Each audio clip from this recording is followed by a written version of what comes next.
오늘은 부활절 셋째 주일이면서 어린이 주일입니다. 사망 권세를 이기시고 부활하신 주님의 은혜와 능력이 우리 성도님들과 함께 하시기를 기원합니다. 뿐만 아니라 우리의 자녀들과 다음 세대와 우리 어린이들이 우리 교회 속에서 더 귀하고 멋지게 성장하기를 소망합니다. 나이지리아 속담에 보면 아이 하나를 키우기 위해서는 온 마을이 필요하다라는 말이 있습니다. 아이 하나를 잘 키워내기 위해서는 사회 전체의 전폭적인 지원과 협력 그리고 상호작용이 필요하다는 말입니다. 우리 교회에서도 마찬가지입니다. 다음 세대를 키워낼 때 누구 한 사람의 노력으로 되는 것이 아니고 모든 힘이 모아질 때 우리가 추구하는 것처럼 온 교회가 힘을 합해 다음 세대를 키워내는, 그래서 다음 세대가 행복한 교회, 그리고 다음 세대를 위해 존재하는 교회, 그런 교회가 되기를 소망합니다. 우리는 보통 어린이 주일이 되면 어른으로서 자녀나 아이들에게 어떻게 대할 것인가를 생각하는 그런 설교를 나누곤 했습니다. 하지만 이번에는 우리도 하나님의 자녀 아니겠습니까? 그래서 자녀된 우리가 하나님의 자녀됨을 확인하고 어떻게 살아가야 될까, 이런 관점으로 어린이 주일 돌아보도록 하겠습니다. 오늘 본문은 예수 그리스도께서 십자가에서 우리의 죄를 대신해서 죽으시고 부활하심으로 우리가 하나님의 자녀가 되었음을 전제로 해서 주신 말씀입니다. 그래서 우리가 하나님의 자녀가 되었다면 하나님의 자녀는 어떤 자세로 살아가야 될까 하는 부분을 우리에게 말씀해 주고 있습니다.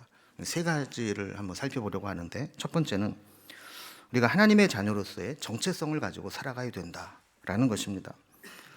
사도 요한은 성도들에게 자녀들아 라는 말로 교훈을 합니다. 요한일서는 전체적으로 이렇게 사도된 요한이 영적 아비로서 영적 자녀와 같은 성도들에게 권면하는 형식으로 되어 있습니다.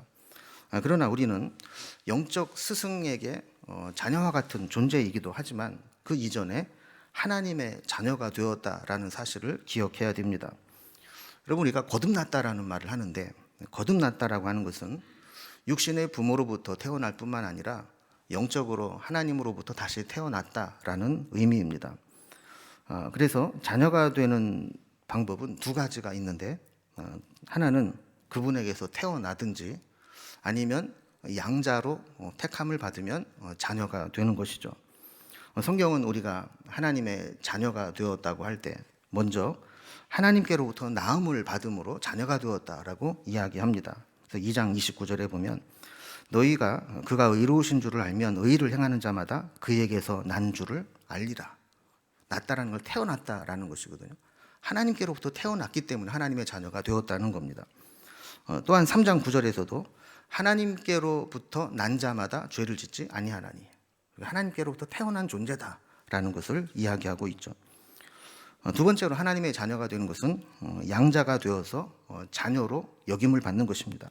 3장 1절에 보면 보라, 아버지께서 어떠한 사랑을 우리에게 베푸사 하나님의 자녀라 일컬음을 받게 하셨는가 그랬습니다. 엄청난 사랑을 통해서 하나님의 자녀라 일컬음을 받게 되었다, 양자로 부름을 받았다라는 겁니다. 양자라는 말은 헬라어로 휘오데시스라는 말을 쓰는데, 아들이라는 휘오스와 위치하다라는 뜻의 데시아가 합성된 단어입니다. 그러니까 양자 되기 전에는 그 위치가 그 아버지와 관계없는 위치에 있다가 양자가 되면서 아들의 위치로 오게 되었다라는 게 양자 되었다라는 겁니다. 우리도 하나님과 관계없는 자였는데 하나님께서 우리를 자녀라 일컬어 주시면서 우리의 위치와 소속이 완전히 아들의 위치로 바뀌었다는 것입니다. 그 결과 2절의 말씀과 같이 우리가 지금은 하나님의 자녀라 이야기한 것처럼 하나님의 자녀가 된 것입니다. 또한 10절에 보면 이러므로 하나님의 자녀들과 마귀의 자녀들이 드러나나니 이렇게 이야기를 하면서 때가 되면서 우리의 소속이 마귀에게 속한 것인지 하나님의 자녀로 속한 것인지가 드러나게 될 것이다 라고 이야기를 하는 것입니다. 자녀는 아버지를 닮아가게 되어 있습니다. 닮아가는 것이 정상입니다. 안 닮으면 오히려 의심을 받거나 오해하는 일이 생기기도 하죠. 자녀는 친자 확인을 안 해도 닮아갑니다. 외모만 닮아가는 것이 아니라 하는 것을 보면 꼭 닮아갈 때가 있습니다. 그래서 우리는 어떤 경우에 자녀들을 보면서 어떻게 저런 것까지 닮냐 하면서 깜짝 놀랄 때도 있는 것이죠. 그리고 자녀는 성장하면서 그 아버지를 통해 전수받은 것을 통해서 그 가정의 소속원으로 또 가족으로 정체성과 소속감을 분명히 갖게 됩니다. 자, 우리도 하나님의 자녀로 살아간다라고 하는 것은 이 세상을 살아가면서 하나님의 자녀로서의 정체성을 잊지 말아야 된다는 것을 의미하는 것입니다. 교회 안에 있을 때뿐만 아니라 세상에 나가 살 때에도 우리가 늘 잊지 말아야 될 것은 나는 하나님의 자녀다라는 의식입니다. 세상 사람들은 알게 모르게 우리가 교회에 다니고 하나님의 백성이라는 것을 압니다. 그런데 우리가 세상 사람만도 못하게 살아가게 된다면 세상 사람들이 우리를 어떻게 보겠느냐 하는 것이죠. 그래서 하나님의 자녀, 하나님의 백성으로서의 소속감과 정체성을 분명히 하고 살아가는 것, 그것이 하나님의 자녀로서의 신앙의 기본이라는 것입니다. 두 번째로 하나님의 자녀로 살아가기 위해서 필요한 것은 그리스도 안에 거해야 된다라는 것입니다. 하나님의 자녀는 그리스도 안에 거해야 된다라고 말씀하는데, 그럼 사실 자녀가 부모와 함께 살고 함께 거하는 것은 너무나 당연한 일입니다. 28절에 보면 자녀들아 이제 그의 안에 거하라.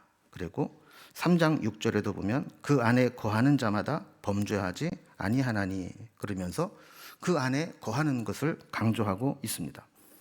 자, 우리가 예수를 믿는다고 하는 것은 예수님 안에 거하면서 그동안 세상을 닮아가던 모습에서 그리스도를 닮아가는 삶으로 바뀌는 것을 의미합니다.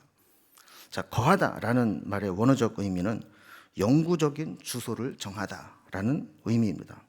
그러니까 잠깐 방문해서 만나고 교제하고 떠나가는 것이 아니라 영원히 주소를 옮기고 영원히 그곳에서 함께 사는 것을 의미하는 것이죠. 함께 살면서 그와 동행하고 사귐을 갖는 것, 이것이 거함입니다. 사도 요한은 요한 1서를 시작하면서 이 요한 1서를 기록한 목적을 소개하는데 1장 3절에 보면 우리가 보고 들은 바를 너희에게도 전함은 너희로 우리와 사귐이 있게 하려 함이니 우리의 사귐은 아버지와 그의 아들 예수 그리스도와 더불어 누림이라 그랬습니다. 그러니까 성도들 간의 이 교제와 사귐은 인간적인 교제로 끝나는 것이 아니고 우리가 믿는 하나님 그리고 그의 아들 그리스도와의 누림의 사귐을 동반한다라는 것입니다. 자, 이것이 사귐의 영성이고 사귐의 누림이고 사귐의 축복입니다. 특별히 사귐을 그리스도와 더불어 누림이라 그랬습니다. 여러분, 사귐이 누림이 되는 이유는 사귐을 통해서 우리는 성장하고 사귀는 존재와 비슷해지는 수준에 이르기 때문입니다. 우리가 좋은 사람과 사귀는 것이 중요한 이유는 좋은 사람과 사귀게 되면 그 사람의 좋은 부분을 닮아가게 됩니다.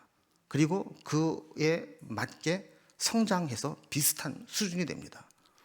사람도 좋은 사람과 만나서 사귀면 좋은 영향을 받는데 우리가 그리스도와 사귀고 하나님과 사귀는 삶을 살아가게 된다면 우리의 삶이 얼마나 성장하겠느냐 하는 것이죠.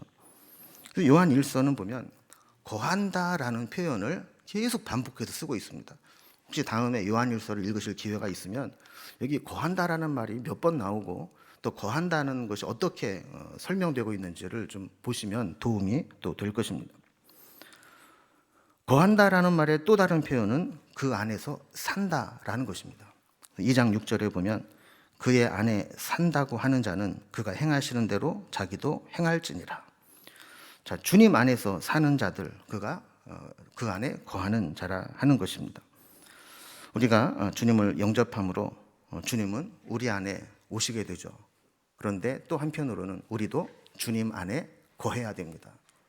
우리는 그런 생각을 할 수 있습니다. 주님은 이미 하늘에 승천하셨고 우리의 육신으로 볼 수 없는데 어떻게 그분 안에 거하느냐.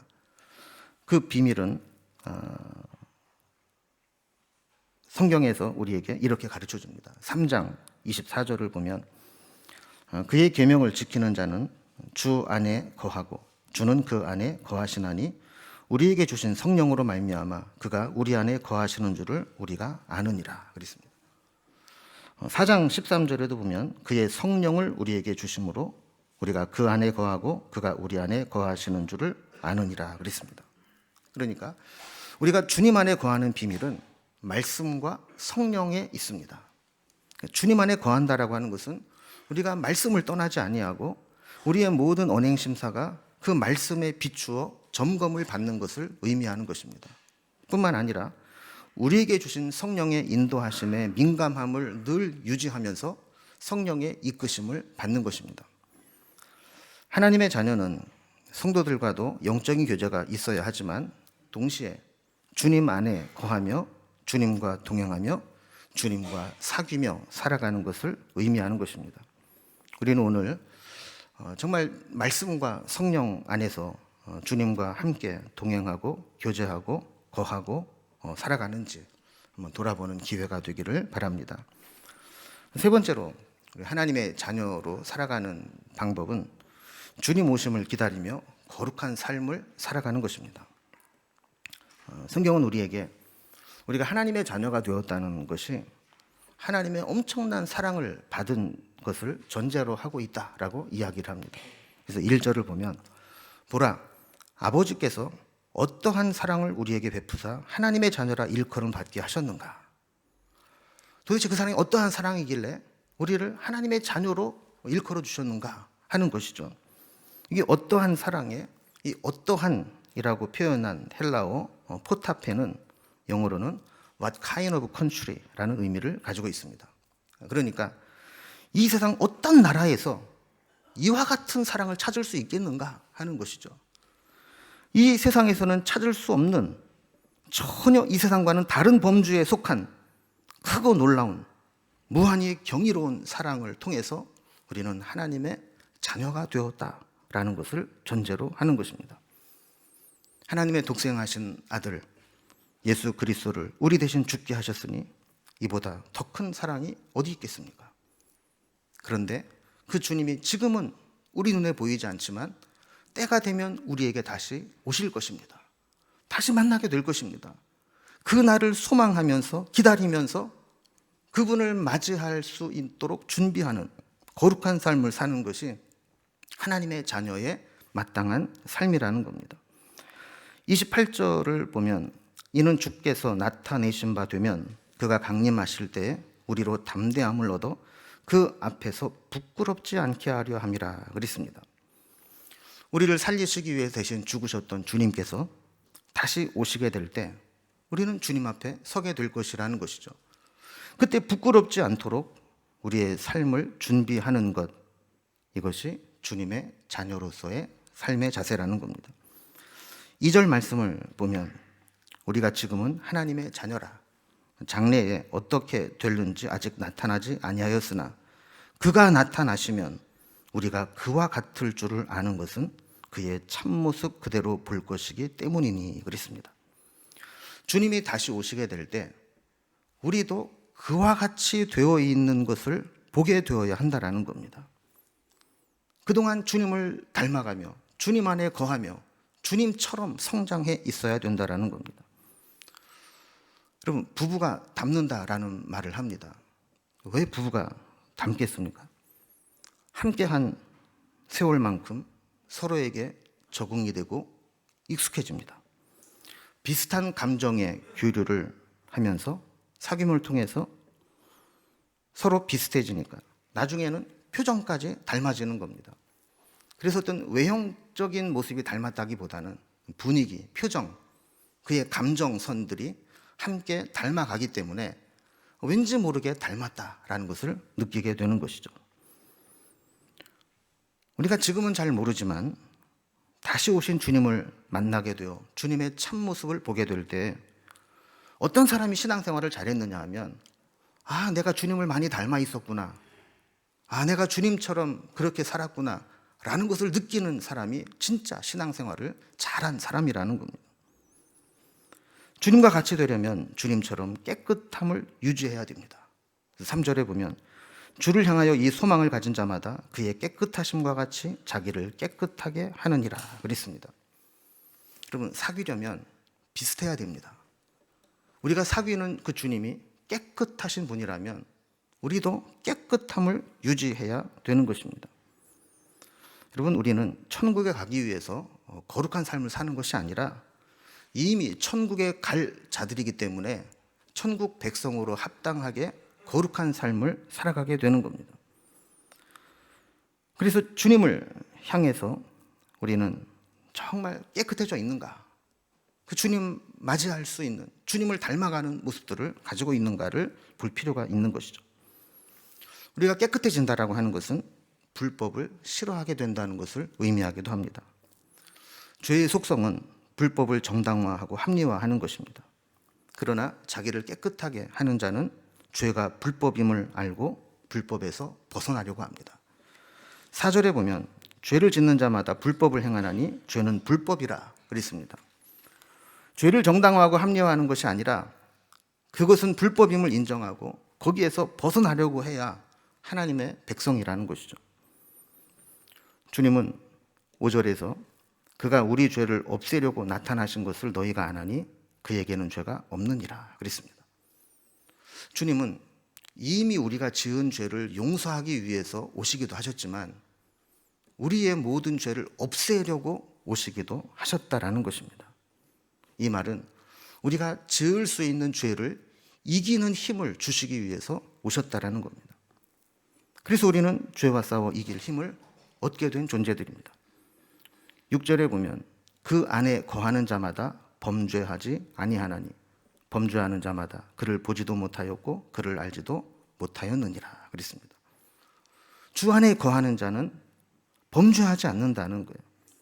이 말은 주 안에 거하면 자동적으로 물리적으로 죄로부터 차단되거나 죄의 미혹에 자동적으로 반응하지 않는 자가 된다는 것을 의미하지 않습니다. 우리는 여전히 미혹을 받지만 그 미혹에 넘어가지 않고 죄와 싸워 이길 수 있는 존재가 되어간다는 것입니다. 그래서 8절 말씀을 보면 죄를 짓는 자는 마귀에게 속하나니 마귀는 처음부터 범죄함이라 하나님의 아들이 나타나신 것은 마귀의 일을 멸하려 하심이라 그랬습니다. 그럼 마귀는 최초의 범죄자이며 인류의 모든 범죄의 유발자입니다. 우리 모든 죄에는 마귀가 관여되어 있습니다. 마귀의 일은 하나님의 자녀들에게 범죄를 유발해서 하나님으로부터 멀어지게 하고 결국 하나님으로부터 끊어내는 것입니다. 그러나 예수님께서 이 땅에 오셔서 이런 마귀의 일을 멸하셨습니다. 마귀의 그 어떠한 계략도 실패하게 하셨습니다. 우리를 죄에 빠지게 만드는 마귀의 전략은 무궁무진하지만 하나님은 그 모든 시도를 무력화시키셨습니다. 마귀는 기만술에 능하고 우리 눈에 보이지 않기 때문에 영적으로 깨어있지 않으면 마귀가 하는 일을 분별하기가 어려울 때가 있습니다. 그러나 주 안에 거하고 말씀과 성령 안에 깨어있으면 마귀의 계략이 보이게 되는 겁니다.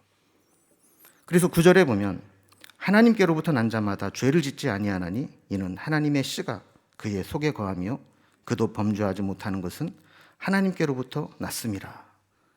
그래서 주 안에 거하는 자는 죄로부터 단절된, 죄를 이기는 존재가 되었다는 겁니다. 근데 우리는 이 말씀을 보면서 그런 생각이 들지 모릅니다.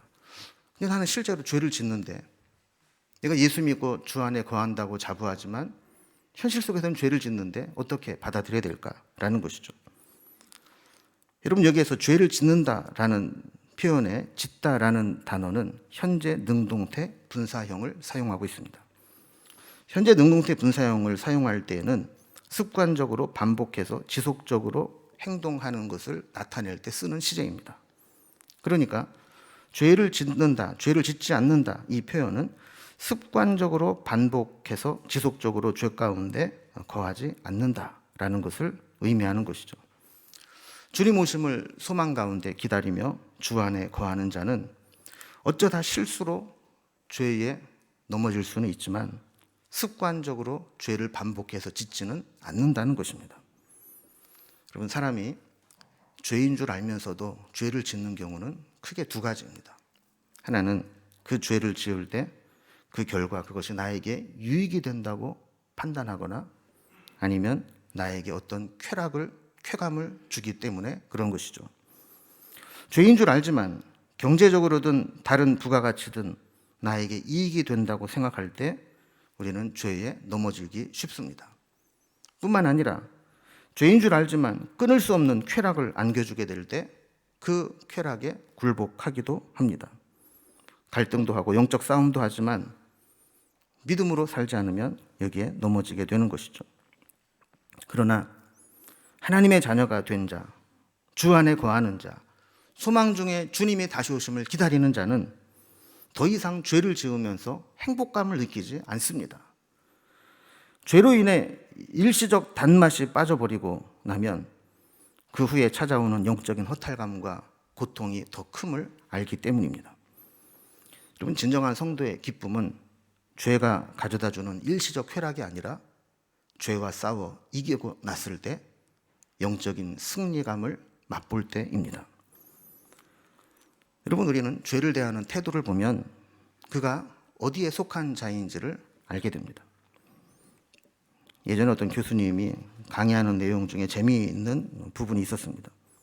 그분은 합동 강의실에서 수백 명이 모여서 강의를 들을 때 제일 먼저 하는 일이 누가 이 시간에 떠들 학생인가를 찾는다는 거예요. 그거는 어렵지 않다라는 겁니다. 앉아있는 모습을 보면 안다는 거예요. 벌써 옆 사람과 탁 밀착을 해서 서로를 향하고 있으면 시작한 지 5분도 안 돼서 분명히 잡담을 하고 떠들 학생이라는 거죠. 그래서 그분은 출석을 부르면서 그 사람의 이름을 체크를 해 놓았다가 강의를 딱 시작하면 여지없이 5분도 안 돼서 앞에 사람 등 뒤에 숨어서 소근소근 잡담을 하거나 장난을 한다라는 겁니다. 그러면 그 사람의 이름을 출석 부르면서 알아놨기 때문에 이름을 부르면서 거기 앉은 누구누구 학생 조용히 합시다. 그럼 학생들이 깜짝 놀란다는 거예요. 아니, 어떻게 전공 교수님도 아닌데 내 이름을 알고 떠드는 것을 지적을 할까? 그러나 그것은 그 교수님의 오랜 경험상, 그래서 시작하기 전에 저런 태도를 가진 사람은 분명히 떠들 거야. 그랬을 때 거기에 맞는다는 것이죠. 신앙생활도 마찬가지입니다. 우리가 죄를 인식하고 죄를 대하는 태도를 보면 그 사람이 죄와 싸워서 이겨낼 사람인지 아니면 곧 죄에 넘어갈 사람인지 알 수 있는 것이죠. 예수는 믿지만 현실은 어쩔 수 없어 이렇게 생각하는 사람은 이미 죄에 넘어질 준비를 다 갖춘 사람입니다. 사탄은 이런 사람을 그냥 내버려 두지 않습니다. 반드시 흔들어서 넘어뜨리고 마는 것이죠. 그러나 우리는 죄와 싸워 이길 수 있어. 죄가 미혹해와도 우리는 흔들리지 않아 단호하게 정하고 있는 사람은 죄를 이겨내게 되는 겁니다. 그리고 왜 거듭난 자가 죄를 이겨낼 수 있을까요? 9절에 보면 하나님의 씨가 그의 속에 거하기 때문이라 그랬습니다. 그 씨가 들어와서 우리의 DNA를 완전히 바꾸어 놓았습니다. 하나님의 자녀에게는 하나님의 씨가 거한다 그랬습니다. 여러분, 씨라는 것이 참 신기하지 않습니까? 그냥 광주리에 담아두면 1년이 지나도 그냥 씨앗으로 그대로 변함이 없습니다. 그러나 그것을 심으면 시간이 지나면서 싹이 나고 자라서 열매를 맺게 되고 그 열매를 보게 되면 처음에 그 씨앗이 무슨 씨앗인지 몰라도 그 열매를 보면서 이게 그 씨앗이구나를 분별하게 되는 겁니다. 하나님의 속성은 거룩함입니다. 하나님의 씨가 거룩함의 속성이 우리 안에 들어오게 되면 우리에게서 그 거룩함의 모습들이 드러나게 되는 것이죠. 하나님이 거룩하시기 때문에 우리가 죄와 공존할 수 없다라는 거예요. 그래서 하나님의 씨가 있는 사람은 죄를 지으면 한없이 불편하고 괴롭습니다. 차라리 죄를 끊어버리고 그 자리에서 나오는 것이 낫지 죄 가운데 방황하는 것이 너무나 힘든 일이 되는 것이죠. 우리는 세상과 분리된 자가 아니라 세상에서 구별된 자로 살아가는 존재입니다. 하나님의 자녀가 되었다고 해서 무조건 세상과 담을 쌓고 세상에서 분리되어 살아가는 자가 아니라 거룩한 씨를 가지고 세상과 구별된 삶을 살아가는 존재라는 것입니다. 결국 때가 되면 다 드러나게 됩니다. 10절에 이러므로 하나님의 자녀들과 마귀의 자녀들이 드러나나니 그랬습니다. 여러분이 말씀이 두려운 것은 하나님의 자녀들과 마귀의 자녀들이 교회 안에 있는 자들과 교회 밖에 있는 자들로 구분하는 게 아니라는 겁니다. 요한일서는 교회의 성도들에게 주신 말씀입니다. 똑같이 교회 안에서 생활을 하고 몸은 교회 안에 있고 모든 종교적 행위는 다 하고 있지만 어떤 이는 결정적인 순간에 하나님의 자녀로서의 합당한 삶을 살아가게 되고 어떤 이는 마귀의 성향과 마귀의 뜻을 따라서 살아갈 수 있다는 겁니다. 이제 오늘 말씀을 정리합니다.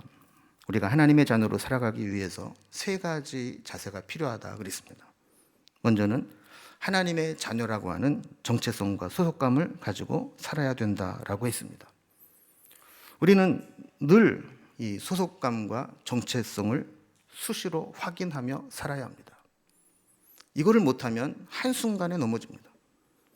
삼손은 나시린으로 하나님께 구별되면서 성령이 그와 함께하며 초인적인 힘과 능력을 가지고 하나님께 쓰임받는 것으로 시작한 사람입니다. 그는 자신에게 함께하신 성령이 언제나 함께할 줄로 알았습니다. 그러나 하나님의 영이 그를 떠나고 하나님이 그에게 주셨던 힘이 다 빠져나갔는데도 불구하고 삼손은 그것을 깨닫지 못했다고 기록하고 있습니다. 여러분, 우리도 일단 하나님의 자녀가 되었으니 나는 하나님의 소속이야 라고 생각할 수 있지만 순간 그 자리에서 이탈해서 하나님의 자녀와 상관없는 삶을 살 수 있다는 것을 기억하면서 오늘 나는 내 위치가 하나님의 자녀로서의 소속되어 있는가를 확인하는 것이 필요하다는 것이죠. 두 번째는 늘 주 안에 거해야 된다라고 했습니다. 주 안에 거한다는 것은 말씀과 성령으로 주와 함께하는 것이라 그랬죠. 우리는 말씀을 떠나서는 안 됩니다. 우리의 모든 삶의 기준이 말씀이 되어야 하고 말씀을 따라 살아야 합니다. 뿐만 아니라 성령님은 우리에게 계속 감화감동하시면서 우리에게 아주 예민하게 말씀하시고 이끄시는 성령의 인도하심이 있습니다. 이것을 놓치면 안 됩니다. 끝까지 성령님께서 지금 이 순간 나를 어떻게 인도하시는가 이것을 물으면서 성령님의 인도하심에 민감해야 됩니다. 이것이 주 안에 거하는 것입니다. 세 번째는 주님의 다시 오심에 소망을 품고 거룩한 삶을 살아야 합니다. 사람의 정욕은 너무 강해서 때로는 머리로는 이래서는 안 된다는 것을 알지만 어느 순간에 몸이 무너져 있는 것을 볼 때가 있습니다. 작은 미혹에도 흔들리다가 넘어지고 마는 것이죠. 그래서 우리는 미혹이 올 때마다 주님의 오심을 소망하며 그분 앞에 부끄러움이 없이 서기를 기대하며 의를 이루고 죄와 싸우며 거룩함을 이루어야 하는 것입니다. 그래서 하나님의 자녀답게 살아가는 것, 이것이 필요한 것이죠. 여러분, 우리는 어른이 되어서 어떤 분은 할아버지, 할머니가 되셨고 어떤 분은 증조 할아버지, 증조 할머니로 살아가시는 분도 있습니다. 그러나 하나님 앞에서 우리는 늘 자녀입니다. 그래서 하나님을 아버지라 부르는 것이죠. 하나님의 자녀답게 살아가고 있는지 오늘 우리의 자신을 돌아보면서 우리의 믿음을 다시 한번 세워나갈 수 있기를 주님의 이름으로 기원합니다. 기도하겠습니다.